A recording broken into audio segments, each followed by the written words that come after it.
Chronomaly is another deck that should get more play based on its overall quality, yet perhaps it's just gotten lost in the shuffle of hype and popularity, for it is definitely not a sexy deck. Well, let us investigate how Chronomaly decks can duke it out with the big boys, validating their place in competitive play. When looking at the direct support, in my opinion, there is a stark gap between the good cards and the bad cards. Starting off, Soul Monolith is only valuable for those players that want to go the Atlantis XZ route, which I don't view as nearly consistent enough to warrant competitive play. Unfortunately, this card is also hurt by no innate special summoning ability, so as a level 6, 600 attack defense point monster, it largely relies on other monsters to put it on the field, and does not really do much outside of those XZ plays when it even gets to the field. Some Chronomaly decks I've faced do not run a level 5 monster at all, which perplexes me because a card like Maoi can, I think that's the correct pronunciation, but those who have seen other videos know that proper pronunciation escapes me at times. Anyways, Maoi can significantly speed the game-ending combo potential for this deck. The need of a Chronomaly monster on the field to trigger its effect is not a significant obstacle, especially with Nebra disc. The vast majority of the time, this card will participate in an XZ summons on the turn it's summoned due to the defense position restriction, although 1600 isn't nothing, so it can ward off an occasional attack here and there. Tula Guardian is rather useful if you run a field spell in the deck, and it's basically worthless if you don't. I don't run a field spell in this build, so I don't run this card. However, this card can be an interesting level 5 tech for the purposes of making rank 5 XZ plays in decks that commonly run field cards for other purposes. Winged Sphinx is alright, but it would be better if there were more level 5s worth running in a Chronomaly deck. Unfortunately for Sphinx, most of the level 5s do not contribute to efficiency and increased winning probability, so by association, Sphinx is out as well. Immediately after reading the effect of Maoi Carrier, it may seem like a serviceable card, until you reread it and see that you cannot have any cards on your field to special summon it, not just no monsters. This restriction makes running Carrier a lot more annoying than running Maoi. There is some potential synergy between the two cards due to neither card having a Chronomaly only restriction, so you can summon Carrier, then special summon Maoi, then you still have your normal summons, and you can still go into any type of rank 5 XZ play you want, but because of that no cards on the field restriction, Carrier more often than not will just simply sit dead in your hand. Nebra disc is one of the two most important monsters in the deck. Disc's usefulness comes from both of its effects, as when normal summoned it can set up future combinations through its searching effect, and through its graveyard effect it can finish those combinations, leading to a victory. Also at 1800 attack, Disc can kill a number of other non-tribute monsters present in the game, which only increases its usefulness. 3 copies are pretty much a must. From one of the best cards in the Chronomaly deck to the worst, Mud Golem is certainly the runt of the litter, and it really should never see play. The chief problem for Aztec Mask Golem is the lack of both number and quality of Chronomaly spell cards. If there were more than 3, and those new ones were quality, then this card would be very good in this deck due to its innate special summoning capacity. However, this is not the case. Thus, its special summoning ability is heavily limited, relegating this card to the common status of really a no-effect 1500 attack point monster, and we clearly know that's just not good enough in the game, so sorry Mask Golem, you're sidelined. Golden Jet is the other critically important card in the Chronomaly deck for its level augmentation ability. Basically makes the most important piece to finish all your Chronomaly combinations. Without Golden Jet, this deck could still combo, but its victory condition would be a lot more piecemeal, with multiple parts over multiple turns instead of one big play on a single turn. It's important to play slow with Jet and think through your moves because its effect does influence all Chronomaly levels, so you can really screw yourself over if you kind of activate it in the improper moment. So while Chronomaly is an explosive deck, you also have to be very patient with your plays because it's pretty easy to screw up, and Golden Jet's the principal instigator of those screw-ups. Colossal Head and Mud Doll go well together. They're both just incredibly horrible. Colossal Head kind of gives Mud Doll a slight run for his money in horribleness. Skip it. Cabrera Trebuchet is another rather worthless card, in my opinion, because it can't tribute itself. The only real combination this card has with some real means of consistency is you summon it, tribute Nebra Disc, use Nebra Disc's graveyard effect to summon itself, thus producing kind of a 0 attack point monster at no cost other than the conditions associated with Nebra Disc's survival effect. Overall, this combination is not that meaningful and takes away deck space from more useful combinations. If this card had any special summoning ability, then it could be consistent enough to warrant its consideration. Normal summon the Nebra Disc, special summon this guy, then do the Nebra Disc combination, but that's not the case. Just say no to Mayan Machine, and be glad you did. Crystal Bones, though, is a definite yes, for it combines two of the best effects, innate special summoning ability and graveyard recursion. Bones is a critical combination piece, both in large scale and small scale. In fact, the fact that it's a rock type as well is incredibly helpful given its level.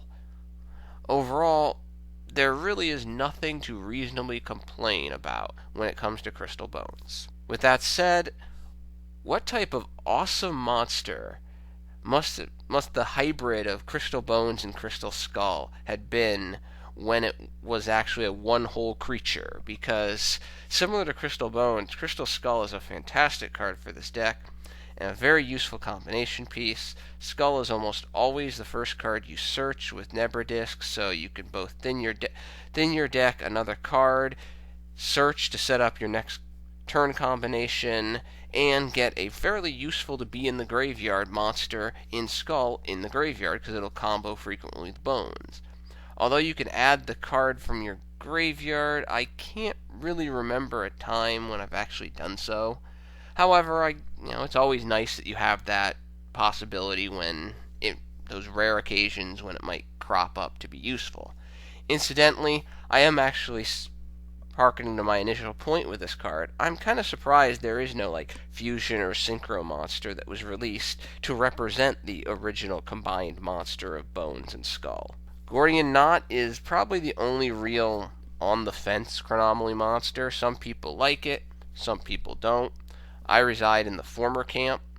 I think Chronomaly survive on their combination potential. Nebra Disc really is the only one that can really stand alone on the field, and you shouldn't expect it to do so very long, because 1800 something, but it's not field holding something, and it has no real innate shrug off destruction effect aspect.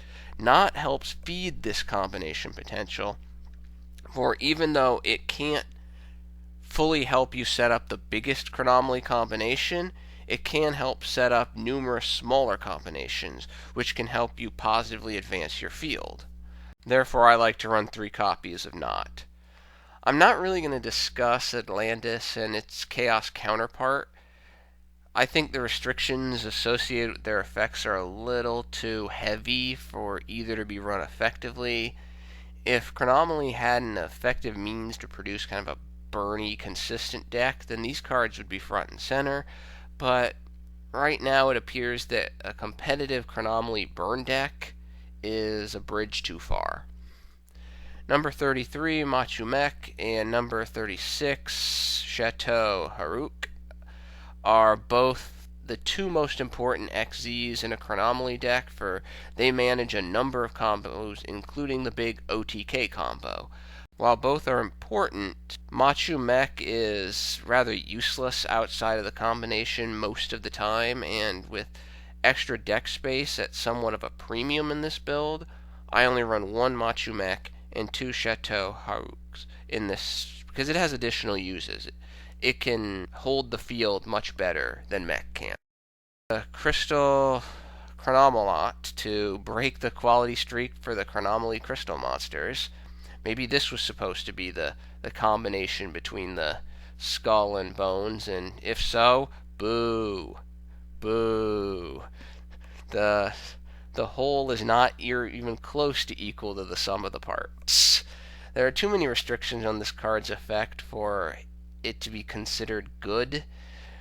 There is no real interaction with Machu Mech or Chateau Huyuk, and its 2100 attack heavily limits the value of the damage transfer effect. If it had an effect that kind of inherently lowered its attack points to 0, then okay, it's got some potential now. Now it can slam itself into something, it survives and deals 2100 damage to your opponent.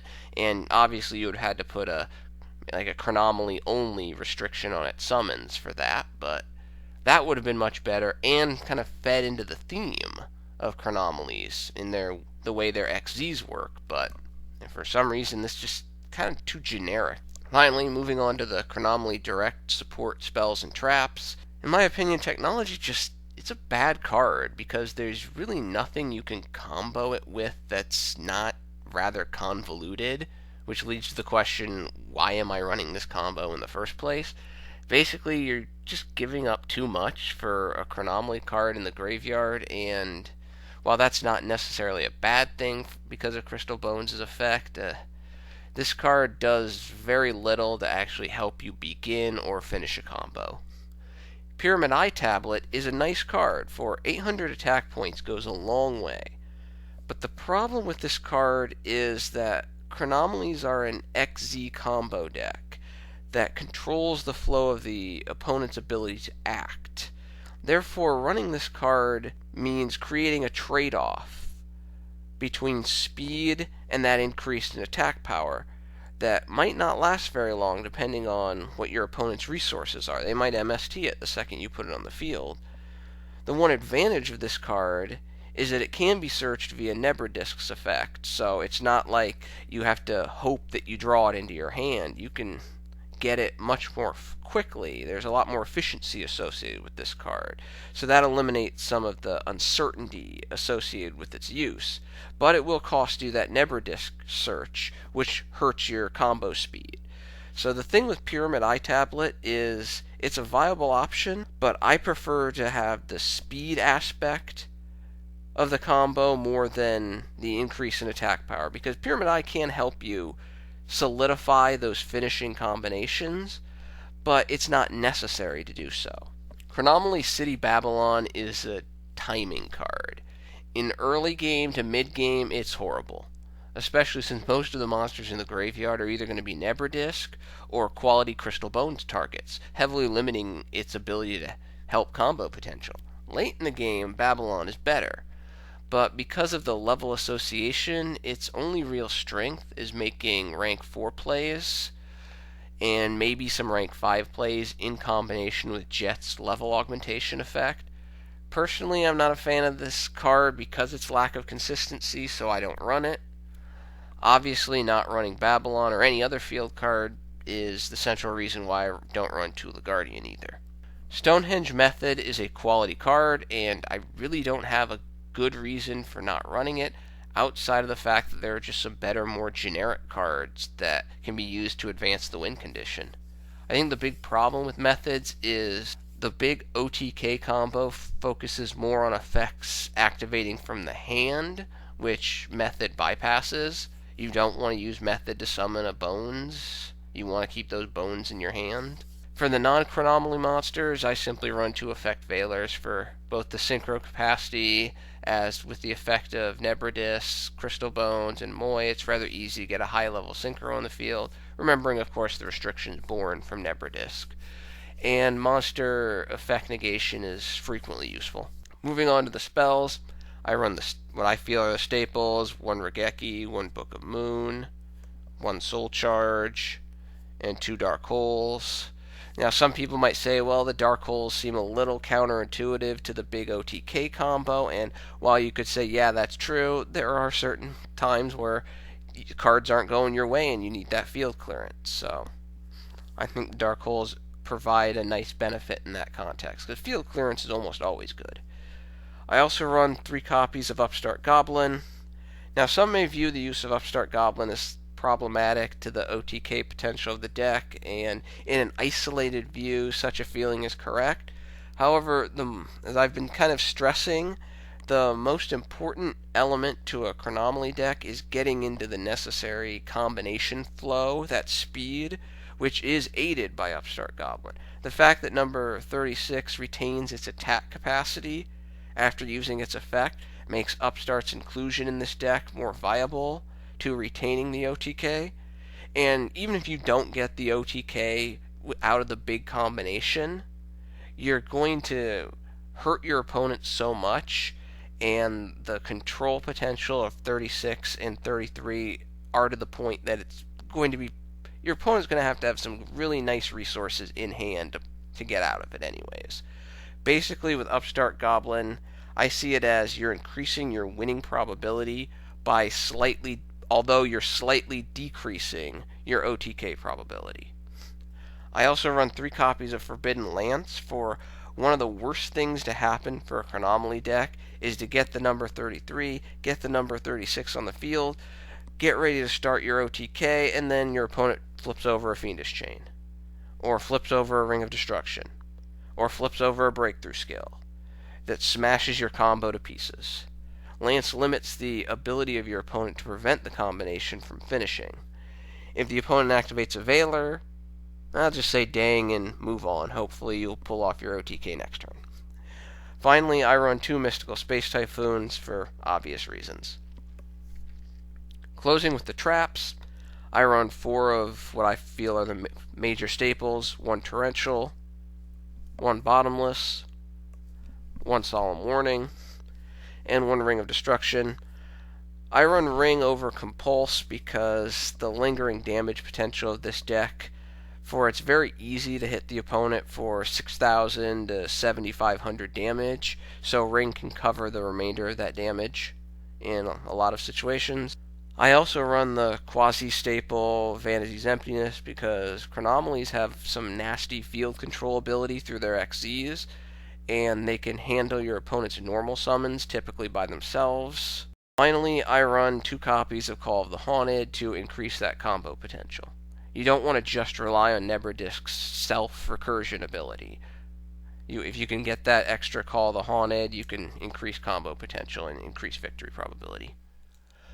I will note that an interesting kind of side decky card for this deck that I don't elect to run but might interest someone else is Mini Guts. Mini Guts can turn the quasi-OTK combination into almost a guaranteed OTK by adding that additional 2,000 plus damage total. Mini Guts also kind of separates the dependency of 33 from 36, because now you don't need 36 to be on the field to lower the attack points of an opponent's monster to 0. Mini Guts handles that. The problem, though, with Mini Guts that makes it unattractive for this deck is that tribute cost, because there can be some tricky situations where you're trying to get 36 onto the field, but you can't, but you can get 33, but you'll have an extra monster for Mini Guts. Sometimes you draw Mini Guts at the worst possible times when you want to draw bones. If Mini Guts could somehow combine with Nebra Disc's Revival effect, it would be fantastic in this deck, but unfortunately it doesn't. For the extra deck, in addition to the 1 copy of number 36 and the 2 copies of number 33, I run 1 Trishula, 1 Tiras, Keeper of Genesis. I think this card is somewhat underrated in the rank 5 pool because it has the ability to produce multiple pluses before leaving the field. Constellar Pleiades, you can make it with Nebra Disc and Golden Jet, they're both lights. 1 Artifact Durendal. Effect conversion is always nice and helps add that extra bit of lockdown potential to your number 33 and number 36. The 4 general rank 4 staples: Exciton Knight, number 101, Castel, X-Z-Dragon.